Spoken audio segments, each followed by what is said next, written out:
Bienvenidos, bienvenidas a Hecho en América. Yo soy Laura Carlson y esta es nuestra sección Enfoque Washington.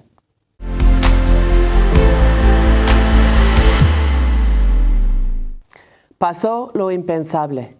En la madrugada del 9 de noviembre, Donald Trump fue declarado presidente electo de Estados Unidos. No ha terminado aún el conteo de los votos, pero es ya la quinta vez en la historia y la segunda en este siglo que el candidato del Partido Republicano gana los votos en el colegio electoral y pierde en el voto popular. Hasta ahora Hillary Clinton aventaja en las urnas por casi 1,5 millones de votos. Pero nada de esto importa ya. A pesar de las manifestaciones a lo largo del país que dicen Trump no es mi presidente, sí, lamentablemente lo es. No tenemos el desglose del voto, pero con base en las encuestas de salida, el núcleo duro del voto de Trump se encuentra entre personas blancas de más de 45 años de edad. Solo aproximadamente 27% de la población con derecho a votar votó por Trump, lo cual, dadas las circunstancias, es un alivio. Lo que pasa es que entre la abstención, la distorsión del colegio electoral y la represión del voto entre ciertos sectores de la población, un candidato puede subir al puesto más alto del país, más poderoso, con un mandato mínimo. Pero Trump ganó y sigue el debate de por qué. Algunos intentan verlo desde una perspectiva positiva, que su elección es la comprobación de descontento con el neoliberalismo. Subestiman o descartan el racismo, el sexismo y la xenofobia detrás del hombre. Es un grave error que deja expuesta a una gran parte de la población de los Estados Unidos y no toma en cuenta que los más pobres del sistema, los y las jóvenes que heredan el sistema y la gran mayoría de latinos, negros y otras llamadas minorías no votaron por él. Eso no significa que no existe un rechazo fuerte al modelo de libre comercio, y como izquierda debemos informar y cosechar este sentir. Viendo cuidadosamente algunas propuestas que podrían salir del gobierno de Trump, destaca la eventual renegociación del Telecán y la muerte del TPP. Sin embargo, hay que pensar y estar muy conscientes de que existe algo mucho más oscuro y profundamente peligroso en la elección de Trump. Perdieron la verdad, la diversidad, los derechos de los otros, la democracia. Y cada paso que ha tomado Trump desde la elección es prueba de esto. Tan pronto como Trump empezó a tomar las riendas de poder, porque en Estados Unidos la transición empieza desde el día después de los resultados de la elección, comenzó un esfuerzo por normalizar su presidencia.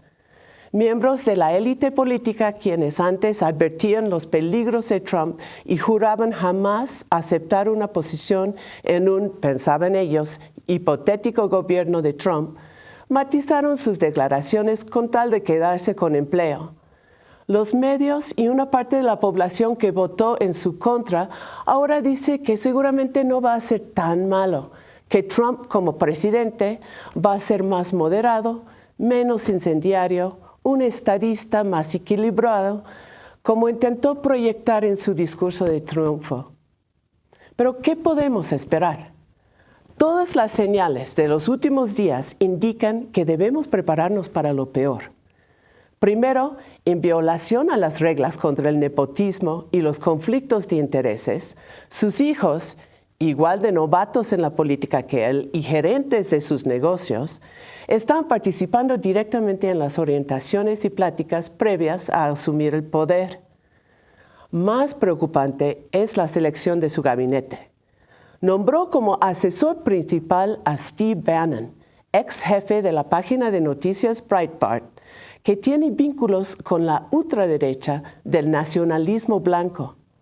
Como asesor en seguridad nacional, nombró a general Michael Flynn, que promueve la visión de guerra global y tiene una perspectiva profundamente antiislámica. En la CIA ha puesto a Mike Pompeo, del Tea Party, el ala ultraderecha del Partido Republicano, que ha pedido la pena de muerte para Snowden y se comprometió a desmantelar el acuerdo con Irán. El senador Jeff Sessions será el próximo procurador, un hombre notorio por sus declaraciones contra los derechos de las personas migrantes, musulmanes, afroamericanas, mujeres y LGBT. Mientras tanto, México sigue en el ojo del huracán. Trump anunció la deportación de 2 a 3 millones de personas indocumentadas entre sus primeras acciones. Hay 5 millones de mexicanos y mexicanas sin papeles en Estados Unidos, muchos con hijos estadounidenses y raíces profundas en aquel país. El gobierno mexicano anunció 11 medidas relacionadas con servicios consulares y exhortó a la población a evitar toda situación de conflicto y no incurrir en acciones que pueden derivar en sanciones administrativas o penales, es decir, no protestar. No mencionó los derechos de las personas migrantes.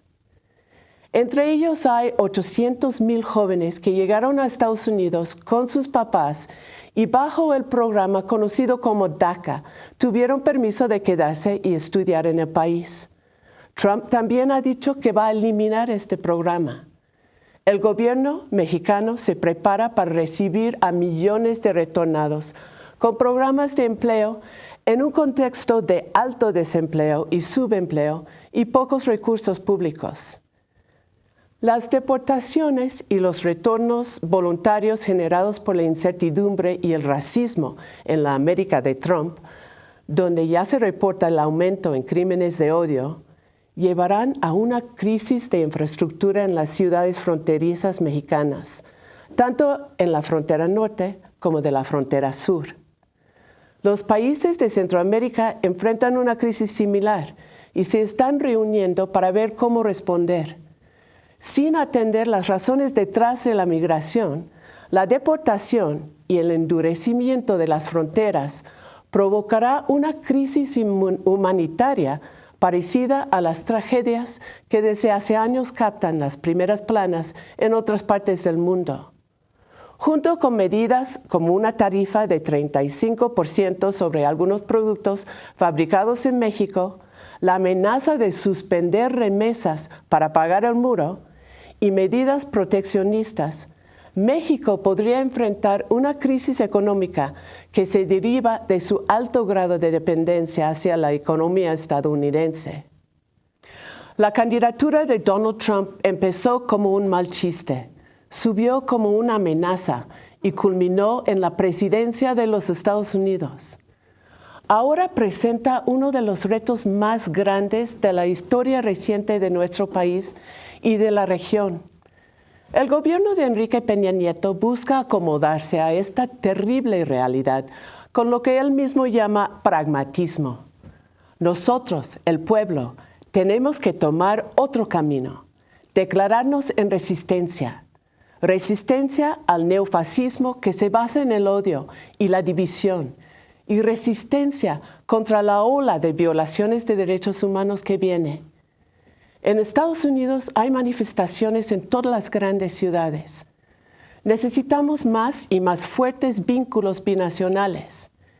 En esta etapa de gran riesgo para los más vulnerables, tenemos que unirnos.